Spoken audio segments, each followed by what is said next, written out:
गुवाहाटी वायुसेना दिवस का भव्य आयोजन, गुवाहाटी के आसमान में गरजे 75 से ज्यादा विमान।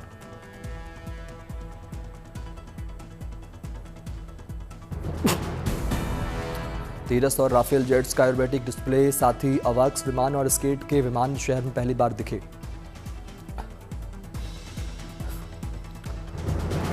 MI-17 helicopter, DO-220 aircraft, C-295 और सुखोई 30 MKI जैसे 2 सीटों वाले लड़ाकू विमान ने दिखाया जलवा, दर्शकों को किया मंत्रमुग्ध।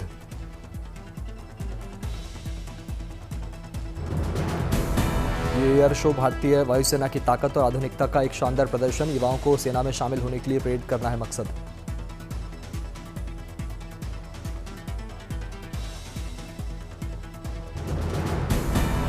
आसमान में दिखा भारतीय वायुवीरों का अद्भुत हुनर, इस मौके पर रक्षा मंत्री राजनाथ सिंह रहे मौजूद।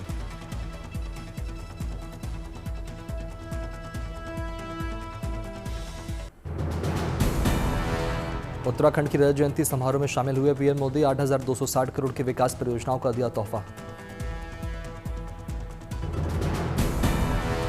ये परियोजनाएं पेयजल, सिंचाई, तकनीकी शिक्षा, ऊर्जा, शहरी विकास, खेल और कौशल विकास सहित कई प्रमुख क्षेत्रों से जुड़ी हुई हैं। पीएम मोदी ने 28,000 किसानों के खाते में 62 करोड़ की सहायता राशि जारी की, स्मारक डाक टिकट भी जारी किया। पीएम मोदी ने प्रदर्शनी का किया अवलोकन, महिला उद्यमी से पीएम ने किया संवाद। पीएम मोदी के संवाद से महिला उद्यमियों में जोश आई, पीएम ने दिए सफलता के गुर।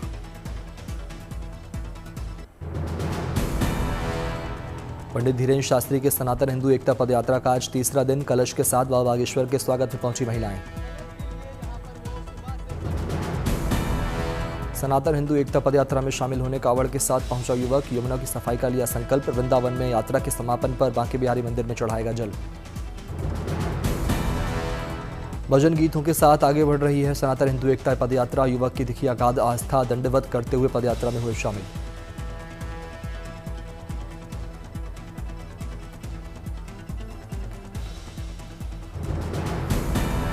हजारों भगवा ध्वज के साथ पदयात्रा में पहुंचे श्रद्धालु, चारों ओर दिखा आस्था का सैलाब। सनातन हिंदू एकता पदयात्रा में दिखी श्रद्धालु के खाने पीने की समुचित व्यवस्था, पदयात्रा में शामिल श्रद्धालुओं को बांटे गए फल।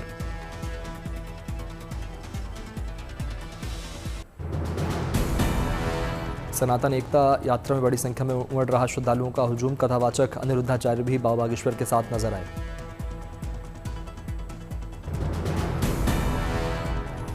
पंडित धीरेन्द्र शास्त्री ने पदयात्रा में शामिल लोगों को दिलाई शपथ, जीवन भर सनातन धर्म से जुड़े रहने का लिया प्रण। सनातन एकता यात्रा में गांव और शहर को भेदभाव और छुआछूत से मुक्त कराने का लिया गया संकल्प, गाय, गंगा, गीता, गौरी, गायत्री, गोपाल की गरिमा की रक्षा की कही बात। 10 दिनों की इस पदयात्रा में दिल्ली से वृंदावन तक करीब 170 किलोमीटर का सफर तय किया जाएगा। 16 नवंबर को बांके बिहारी मंदिर पहुंचकर इस यात्रा का होगा समापन। दिल्ली, हरियाणा और यूपी से होकर गुजरने वाली इस पदयात्रा में धीरेन्द्र शास्त्री दे रहे सामाजिक समरसता का संदेश, पंडित धीरेन्द्र शास्त्री ने युवाओं को सनातन धर्म के लिए एकजुट होने की कही बात। सनातन एकता यात्रा के दूसरे दिन धीरेन्द्र शास्त्री की पैदल यात्रा में दिखा तिरंगा यात्रा का रंग, विशाल तिरंगा थामे बड़ी संख्या में श्रद्धालु हो रहे शामिल, देशभक्ति का दिया संदेश।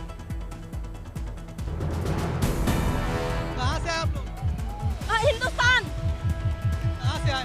हिंदुस्तान। हिंदू एकता सनातन यात्रा है, हम सनातनी हैं। सनातन यात्रा में बिहार से विशाल तिरंगा लेकर पहुंचे श्रद्धालु, वृंदावन तक पैदल ही लेकर जाने का संकल्प। बिहार से लेके आए हैं। बिहार से जी नहीं, ये तिरंगा भी बिहार से ही आया हुआ है।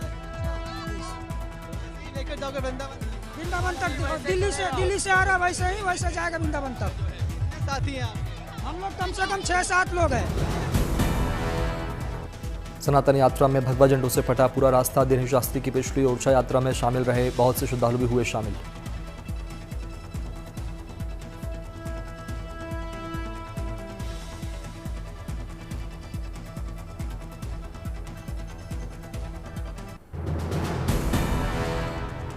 फरीदकोट के नेहरू स्टेडियम में गुरु तेग बहादुर जी के 350वें वरदान वर्ष पर लाइट एंड साउंड शो का आयोजन, सैकड़ों लोगों ने देखा शो। बाबा तेग बहादुर जी नो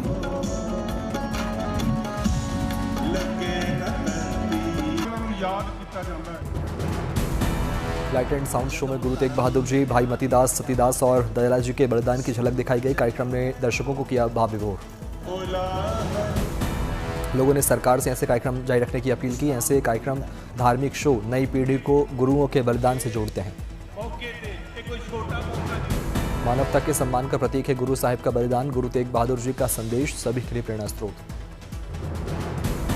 बच्चों से लेकर बुजुर्ग तक सबको पसंद आया लाइट एंड साउंड शो। आने वाली पीढ़ियों को मिलेगी प्रेरणा और मार्गदर्शन।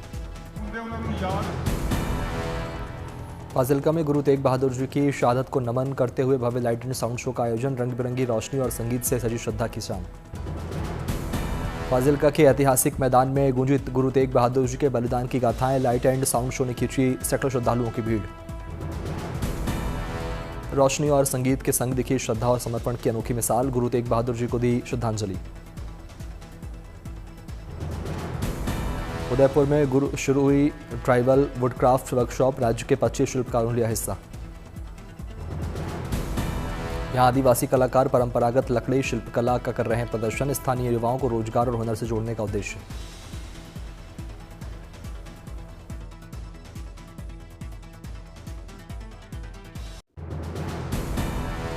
दिल्ली में सुप्रीम कोर्ट बार एसोसिएशन की justice for all run walkathon का आयोजन। सुप्रीम कोर्ट के चीफ जस्टिस BR गवई ने किया flag of. Mangalore runners club ने मैंगलुरु मैराथन 2025 का किया आयोजन। मैराथन में बड़ी संख्या में लोगों ने लिया हिस्सा। हरियाणा के सिरसा में गुरु तेग बहादुर के 350वें शहीदी दिवस के मौके पर राष्ट्रीय यात्रा का आयोजन। बड़ी संख्या में सिख श्रद्धालुओं ने लिया हिस्सा। बड़े धूमधाम से निकाली गई शहीदी दिवस की राष्ट्रीय यात्रा। फूलों से सजाई गई यात्रा में शामिल बसें। अयोध्या में रामलला के दर्शन पूजन के लिए बढ़ रहा है आस्था का सैलाब। 25 नवंबर को राम मंदिर में होना है ऐतिहासिक ध्वजारोहण समारोह। नॉर्थ गोवा में हुआ शानदार दीपोत्सव कार्यक्रम। CM प्रमोद सावंत हुए शामिल। रंग बिरंगी कंदीलों से सजा इलाका। दिल्ली में सजी सूफी संगीत की महफिल। मशहूर गायक निजामी ब्रदर्स ने बांधा समा। Music in India. दिल्ली में विमेंस प्रेस कोर की 31वीं वर्षगांठ पर हुआ भव्य आयोजन। देश के अगले चीफ जस्टिस सूर्यकांत भी हुए शामिल। उत्तर प्रदेश के महुआ वंदे भारत ट्रेन का भव्य स्वागत। वाराणसी से खजुराहो तक चली वंदे भारत एक्सप्रेस। महुआ जंक्शन पर स्वागत के लिए उमड़ा जनसैलाब। कल लखनऊ से सहारनपुर पहुंची नई वंदे भारत एक्सप्रेस। यात्रियों ने ट्रेन के साथ जमकर ली सेल्फी। लोगों ने किया स्वागत। वडोदरा में भारतीय महिला टीम की सदस्य क्रिकेटर राधा यादव का भव्य स्वागत। रोड शो निकालकर मनाया गया जश्न।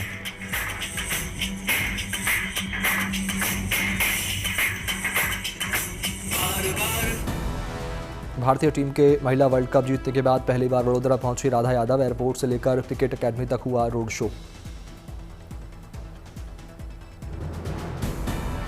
बिहार के रक्सौल में अनोखे अंदाज में चुनाव के प्रत्याशी का सम्मान। लोगों ने सेब से तौला। सैलानियों और आम दर्शकों के लिए खोला गया दिल्ली चिड़ियाघर। 2 महीने बंद रहने के बाद फिर शुरू हुई लोगों की आवाजाही। शनिवार को 8000 लोगों ने की दिल्ली चिड़ियाघर की सैर। 12 स्कूलों के करीब 1000 बच्चे भी पहुंचे जंगली जानवरों का दीदार करने।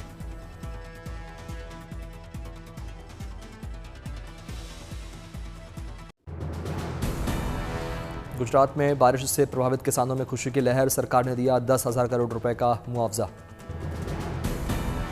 इसरो की बड़ी कामयाबी। चंद्रमा के ध्रुवीय क्षेत्रों के अध्ययन में मदद के लिए चंद्रयान 2 से एडवांस डेटा किया इकट्ठा। इस डेटा में चांद की सतह के फिजिकल और इलेक्ट्रिक प्रॉपर्टीज की भी शामिल। इसरो का दावा, चांद के फ्यूचर ग्लोबल एक्सप्लोरेशन की दिशा में बड़ा कदम। विश्व विजेता भारतीय क्रिकेट टीम की खिलाड़ी ऋचा घोष बनी DSP। पश्चिम बंगाल की CM ममता बनर्जी ने सौंपा नियुक्ति पत्र। बंग भूषण सम्मान से भी नवाजा। उत्तराखंड की विश्व विजेता बेटी स्नेह राणा के घर जश्न का दौर जारी। बधाई संदेश देने वालों का लगा तांता। मां ने मिठाई खिलाकर बेटी को दिया आशीर्वाद। 3 दिवसीय बूंदी महोत्सव का रंगारंग आगाज। लोकसभा स्पीकर ओम बिरला ने किया शुभारंभ। राजस्थानी लोक संस्कृति दिखी झलक। बूंदी महोत्सव में राजस्थानी विरासत की अद्भुत छटा, लोक कलाकारों ने लोकनृत्य और लोकगीत की शानदार प्रस्तुति दी। विदेशी सैलानी भी शामिल।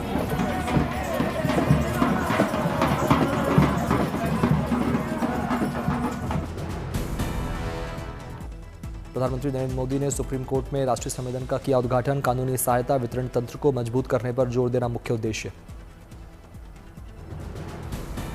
बिहार के 70 वर्षीय कैनालमैन लोंगी भुइयां के हौसले को, जज्बे को सलाम। गया में 40 साल से ज्यादा समय तक अकेले ही 3 किलोमीटर लंबी नहर खोदी। आसपास के 10 गांवों के हजारों ग्रामीणों तक पहुंच रहा नहर का पानी। कैनालमैन का अब नया मिशन, 5 किलोमीटर लंबी नहर खोद रहे लोंगी भुइयां। पन्ना के किसान की चमकी किस्मत, मिला एक साथ 5 छोटे बड़े हीरे। हीरों का कुल वजन 5.79 कैरेट, अनुमानित कीमत करीब 15 लाख रुपए। बिजली उत्पादन में आत्मनिर्भर बनेगा झारखंड, औद्योगिक विकास से रोजगार के बढ़ेंगे मौके। मशीनों के कम इस्तेमाल से घटेगी बेरोजगारी। पीएम के हरी झंडी दिखाने के बाद बिजनौर के नजीबाबाद स्टेशन पर पहुंची सहारनपुर से लखनऊ जाने वाली वंदे भारत एक्सप्रेस ट्रेन। स्थानीय लोगों ने किया जमकर स्वागत। मेघालय के सीएम कॉनराड के संगमा ने नवनिर्मित कार्यालय का किया निरीक्षण। अधिकारियों से लिया निर्माण कार्यों का जायजा। पटना दौरे पर स्मृति ईरानी, सड़क किनारे गोलगप्पे खाती आई नजर, वीडियो हुआ वायरल।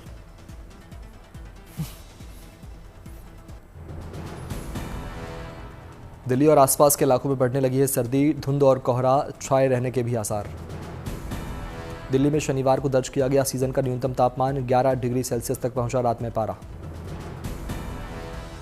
दिल्ली में रात के तापमान में 3 डिग्री से ज्यादा गिरावट। इस साल पहली बार दिल्ली में गुरुवार को 15 डिग्री से नीचे पहुंचा था न्यूनतम तापमान। राजधानी में अधिकतम तापमान में भी आ रही है कमी। शनिवार को सामान्य से 2.3 डिग्री नीचे दर्ज किया गया अधिकतम तापमान। हाल ही में हिमालय की चोटियों में बर्फबारी का मैदानी इलाकों में पड़ा है असर। आज अधिकतम तापमान 28 डिग्री और न्यूनतम तापमान 11 डिग्री के आसपास रहने के आसार।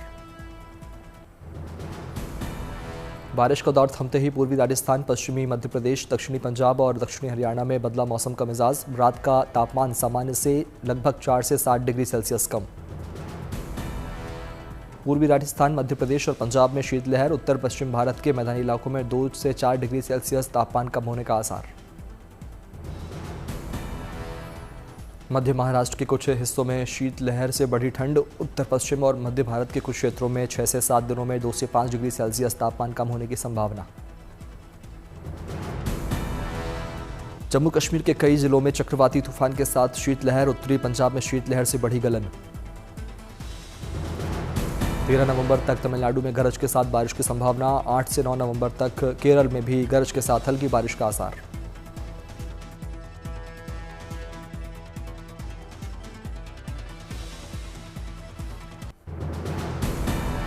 टॉम ब्रेडी की टीम ब्रेडी ने लगातार दूसरा E1 वर्ल्ड चैंपियनशिप खिताब जीता। मियामी ग्रां प्री में राफेल नडाल की टीम राफा को कड़े मुकाबले में पछाड़ा।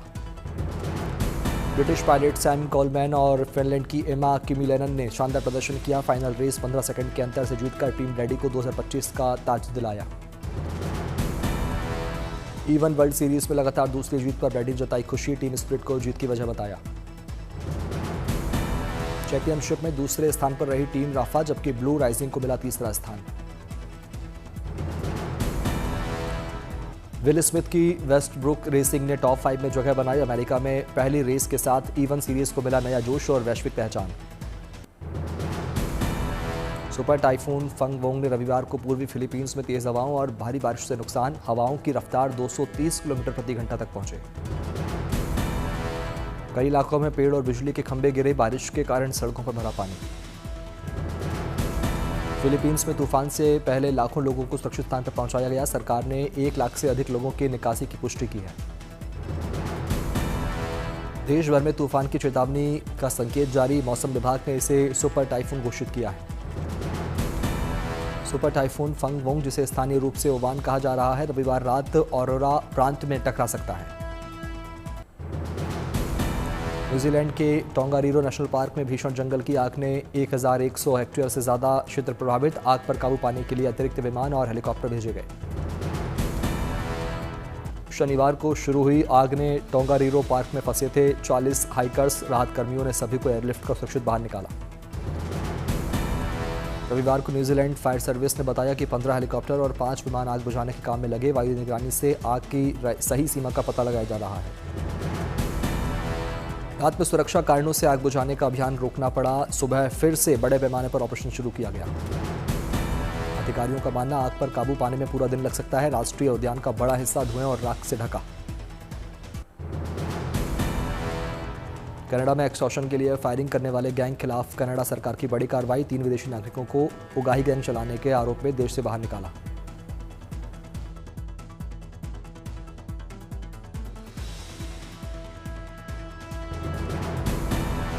ब्राजील के तूफान प्रभावित इलाकों में राहत बचाव का इंतजाम। इमरजेंसी एयरलिफ्ट और रेस्क्यू टीम तैनात। बेल्जियम के लीज एयरपोर्ट पर ड्रोन देखे जाने के बाद करीब आधे घंटे प्रभावित हुई उड़ानें, लेकिन अब हालात सामान्य। पाकिस्तान में भूरे भालू रानों के कराची के चिड़ियाघर से भेजा गया इस्लामाबाद। कोर्ट के आदेश पर हुआ अमल। 2017 से पाकिस्तान के चिड़ियाघर में है हिमालयन भालू रानों। खराब स्थिति के कारण आवास बदलने का आदेश। न्यूयॉर्क के प्रमुख ऑक्शन हाउसेस ने फॉल सीजन के लिए शुरू किया प्रमुख कृतियों का प्रीव्यू। इनमें 19वीं से 21वीं सदी की कृतियां शामिल। नवंबर महीने के अंत में आयोजित की जाएंगी इन सभी कलाकृतियों की नीलामी।